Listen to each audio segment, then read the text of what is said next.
Marika Genzow. Thank you, Royal, and good afternoon. As you all have heard today, PRRS remains a global problem in almost all swine-producing countries.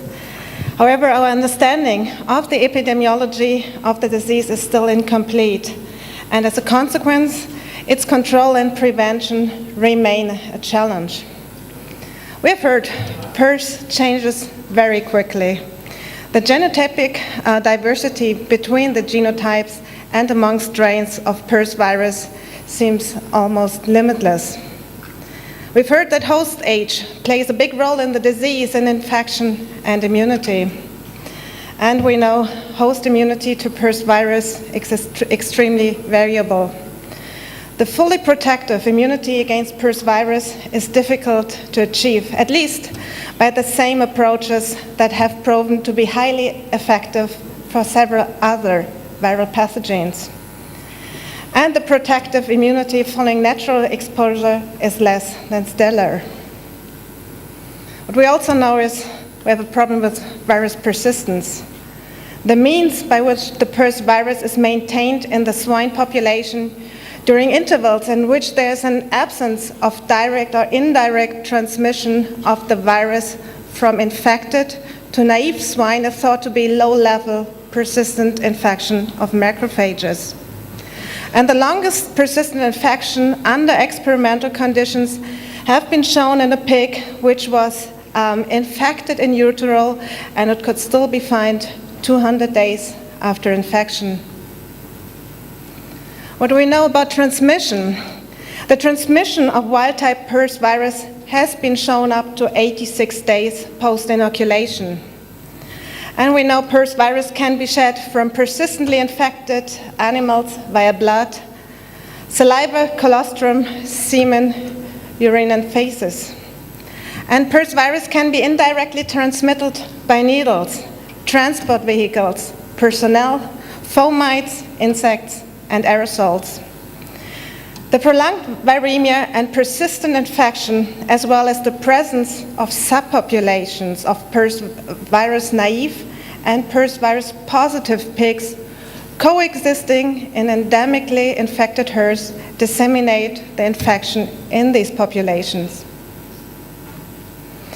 So, some more words on the subpopulations. PRRS virus infection results in inconsistent exposure throughout the adult population. And the subpopulations are fundamental for the maintenance of chronic field virus circulation and transmission of the virus. And these subpopulations coexist for really extended periods. And unfortunately, animals can shift from one subpopulation to another over time. So what is different for PRRS virus in comparison to other swine viral pathogens? It really has a rapid replication cycle. Viremia has been identified as early as 12 hours after exposure of a naive pig to a fully virulent virus. And on the basis of in vitro studies, it is clear that this period can even be shortened by high multiplicities of infection. And as I said, we know there's a variability in consistently stimulating a fully protective immune response. So if we talk about prevention and control, in an ideal world, all possible routes for transmission of PRRS virus would be identified and completely blocked or prevented. But we're in the real world, and the cost of this level of biosecurity is inconsistent with the economics of commercial swine production. So the implications are a successful control of PRRS requires protocol that minimizes viral replication and transmission within a population of animals or amongst herds. So if we talk about PRRS control, we should do it in a systematic approach. And there are 5 steps which we need to consider. First of all, we need to identify our desired goals.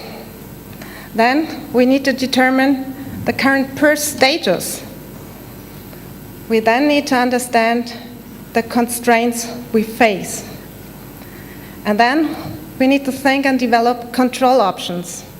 And last but not least, we need to implement them and monitor the preferred and selected solution. So, with regard to step number 1, identifying desired goals. Not all herds or peak flows have to ultimately eliminate PRRS virus to be considered a success. Successful control starts with understanding your end goal.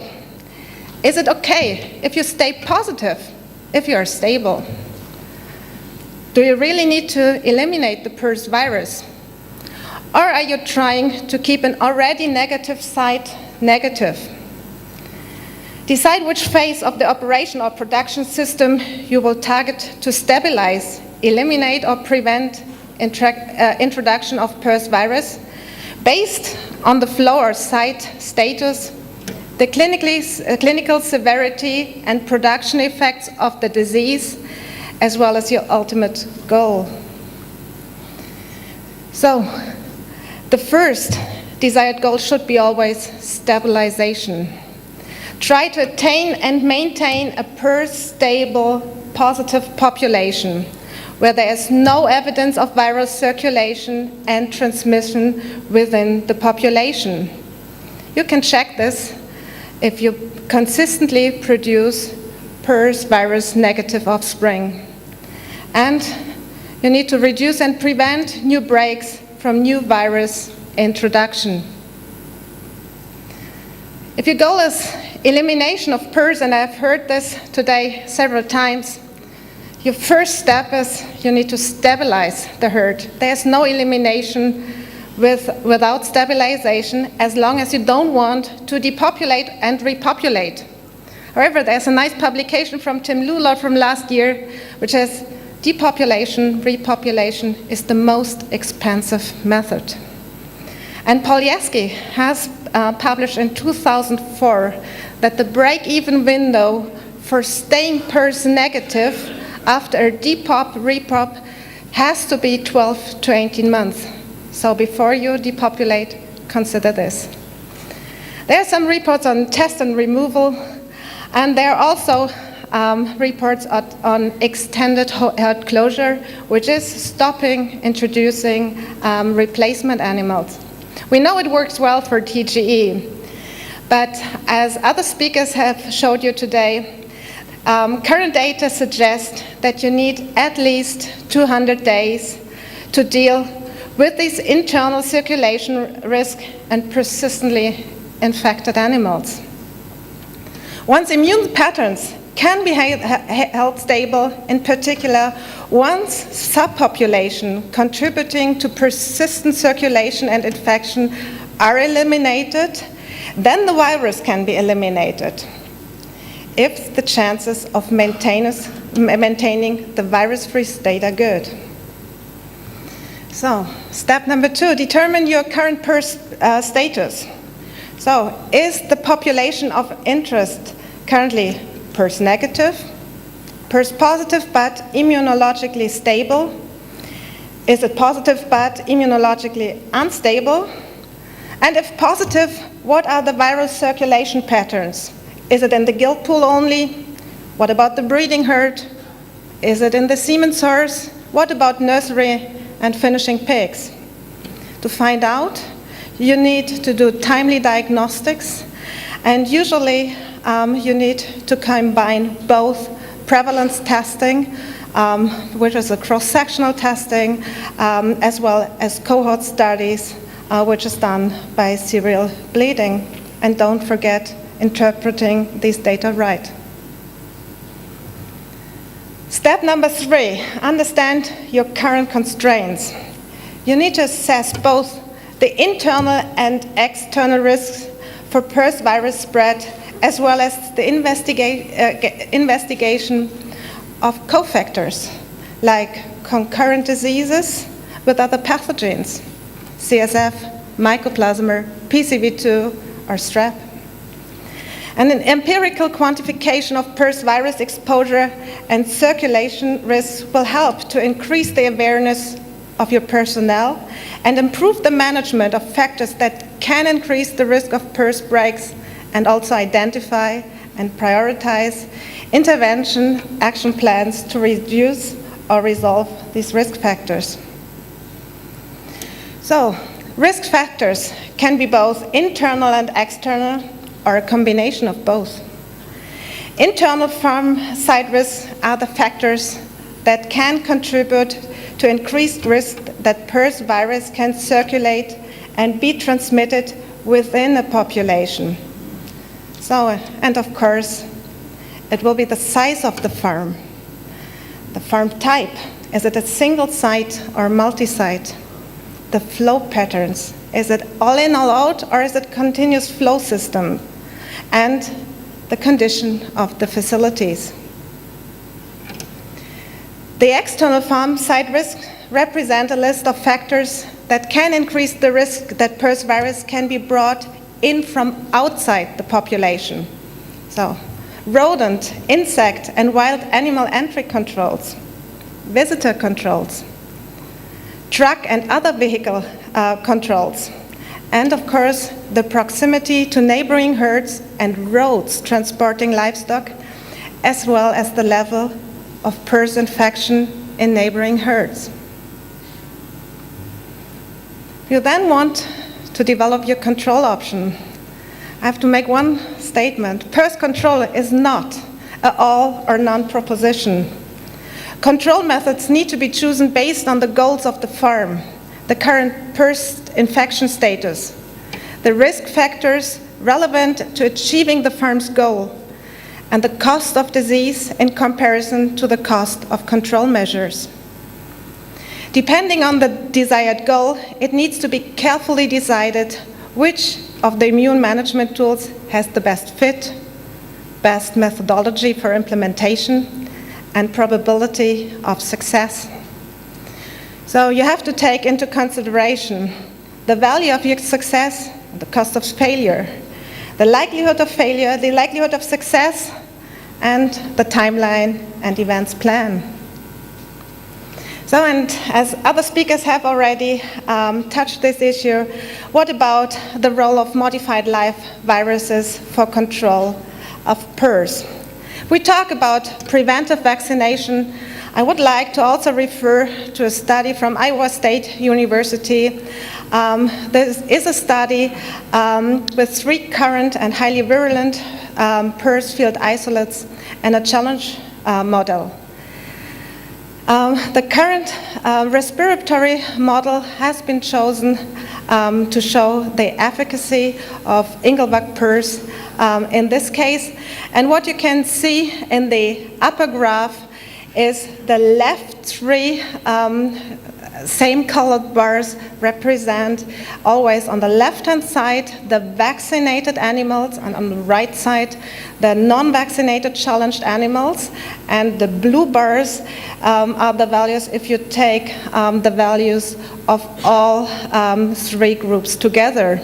So what you see in all these challenge experiments, the vaccinated animals had significantly less lung lesions than the unvaccinated challenge controls. You may say, well, what does this mean in terms of performance? This is inversely related to average daily gain. Vaccinated animals had all the way through a significantly higher average daily weight gain as compared to the non-vaccinated challenge controls. And if you plot these values against each other, you can see that the reduction in lung lesions is really nicely correlated to average daily gain. The higher the lung lesion, the lower the average daily gain. We have talked already about the effect of vaccination on viremia, and I've taken one graph out of the 3 challenge experiments, and it shows quite nicely that there is a significant reduction in PRRS viremia vaccinates compared to non-vaccinates. What you can see here is the first 14 days following challenge, and there's also a reduction in the magnitude of viremia as well as in the duration of viremia. We have heard about a nasty, virulent strain from the United States. It's called the 118.2 strain.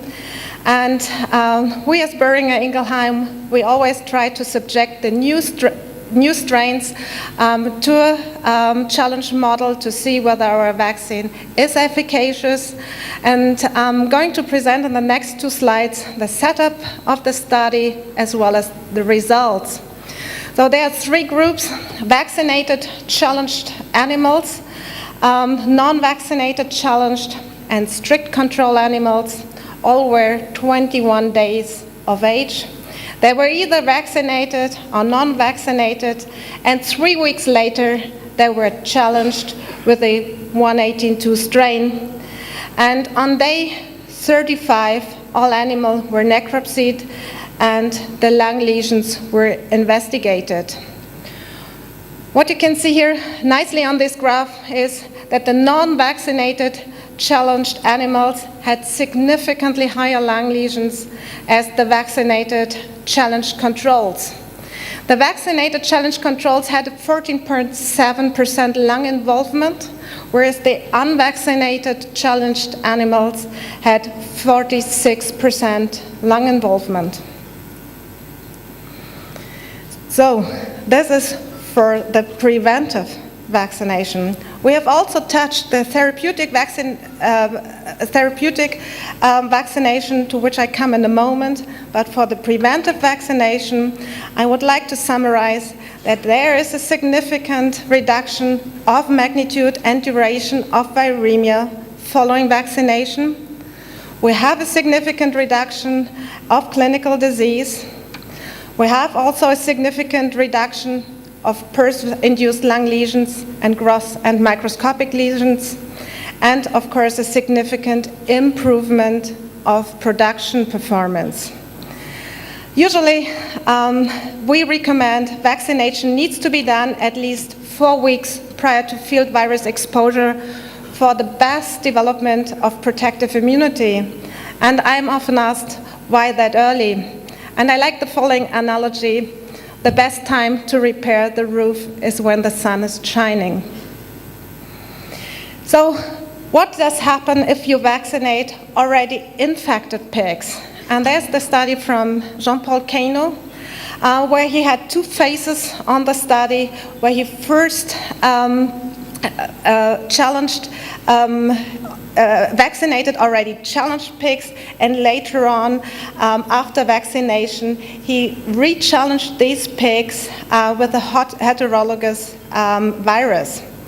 So the results of this study just showed that vaccination with Engelbach PRRS prevented shedding to naive sentinels introduced during the period 97 to 127 days post-infection. And vaccination decreased virus shedding persistence of the virus. And there was also a significant reduction on virus transmission, and vaccinated animals were protected against infection with a heterologous strain. So, managing immunity is important for consistent PRRS virus control. Only modified live viruses offer a level of immunity and protection when appropriately placed that reduce clinical disease and the magnitude and duration of viremia. But modified live vaccines do not prevent infection, but mitigate the biologic, economic consequences of the infection. Step number 5, implementing and monitoring the preferred solution. It requires discipline and time. The key is compliance of all people involved. And it needs to be a combination of modified live mass vaccination of the entire herd, plus intensive maintenance vaccination system-wide. So it's non-one-time vaccination. You need to stick to strict biosecurity measures on top, and to improved animal husbandry techniques and preferred all-in, all-out flows. And of course, I don't want to forget needle management. And they all contribute to a significant reduction in the proportion of wild-type field virus, as well as significant improvement in pig performance. You need to implement and monitor your preferred solution, and this monitoring needs to be done over an extended period of time. Many publications suggest a period of at least 1 year. But each farm must be considered on an individual basis, and a farm-specific protocol must be designed based on facility design, serological status, and the personnel involved. I just have put on one graph where you have the phase of a non-vaccinated herd, and when people decided to start vaccinated, they show an improvement. But if they would have monitored it for 2 months, they wouldn't have seen the whole benefit of the vaccination. Over monitoring over 12 months showed the continuous success of the vaccination. So if we talk about management of PRRS at a regional or area level, it is essential to have complementary methods available, which when applied together, reduce wild-type virus circulation within and among populations. The elements necessary for successful control are: we need to have excellent veterinary knowledge and leadership. We only can allow for a few positive or variable PRRS status pigs entering the region or area. We need a buy-in of the producers and farmers. We need the majority of them willing to monitor the PRRS status. And we need a good collaboration within the entire industry. And Bob Morrison once said, we need 90% participation. So, and we have touched this before, the main way in which PRRS virus has been introduced to previously free countries is, of course, pig movement. So if you're interested in management of PRRS at whatever area level, you need to define the geographical area or operational for regional control, and you need to base this on a risk profile of sites within or near boundaries where pigs are transported. You need to identify the specific risk factors that must be eliminated before a single site or regional control efforts begin. So what are then the next steps? You need to foster communication and education of veterinarians and producers about PRRS-related risks. Try to use the experimental research findings in the field. Help us to generate hypotheses for experimental research into PRRS-related risk and consequences, and support the field-based epidemiological research. This can be done both by retrospective and case control studies, as well as prospective cohort studies. So, the take-home message is, managing immunity is important for consistent PRRS virus control. Success is not finding out that we do or don't need to vaccinate. Success is, however, finding the right control, which is a combination of the use of modified live virus vaccines, biosecurity, plus animal husbandry techniques, plus compliance of all people involved. And I would like to acknowledge Bill Mengeling, Reed Phillips, and Bill Paulson for their contribution to this presentation. Thank you. Thank you very much, Dr. Genzow. Do we have any questions from the floor? Okay. Marika, would you be able to explain a little bit more on how we could reach what you term immunological stability, wherein we're using the ELISA test at the moment? Would there be possibilities on incorporating PCR as well, just to measure the level of viremia? Of course, if you want to check whether you produce really negative offspring, they should be PCR negative. This could be your first step to show that your stabilization process or program is successful. But it should be also always an economic decision to combine both the right diagnostic technique and the right sampling over the right time. That's right. Okay.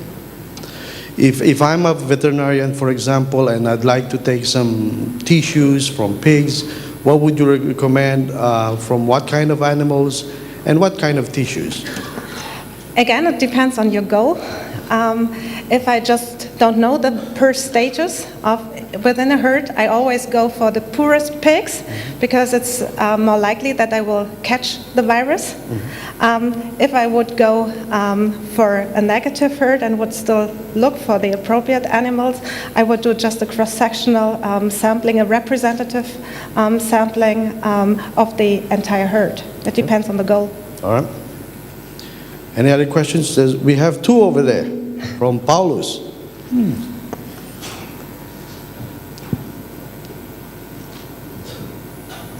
Thank you, Dr. Marika.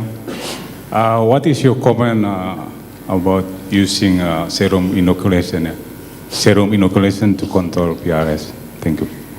Well, serum inoculation, you will probably inject everything you will find in the pig, not only PRRS. But in Asia, where you find a lot of concurrent diseases, you can be 100% sure if you do serum inoculation that you don't only transmit PRRS, but also CSF, FMD, everything you like. So I would warn everybody from doing it. And there's not a single study on serum inoculation in the literature that really shows an efficacious application of this technique. I think there was one more question. It seems to me that, Marika, it seems to me that it's impossible to make our herds negative or free of PRRS if already infected. Is that any tools to make that our herd can be free of the disease if even before heavily infected? Now, PRRS is different. So if this would be possible, or would have been possible, there would be many countries that would be already free of PRRS. We currently don't have the tools. We don't know how to successfully eradicate this, especially in pig-dense areas.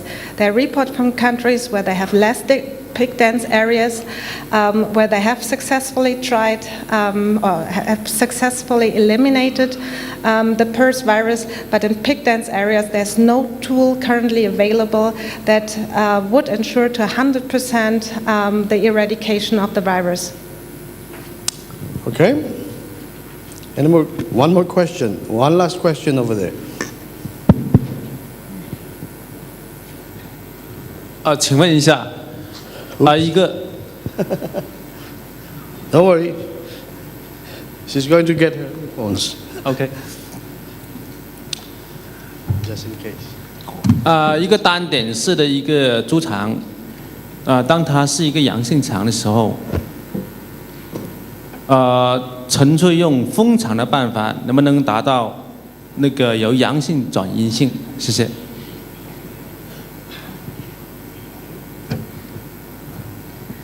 With herd closure, there are reports that you can eliminate or produce negative pigs, but as I said, it will take longer than 200 days, and this is not easy to achieve. So with only herd closure, it's really difficult. A combination of vaccination with herd closure has been shown to have good effects. All right. Thank you very much, Marika.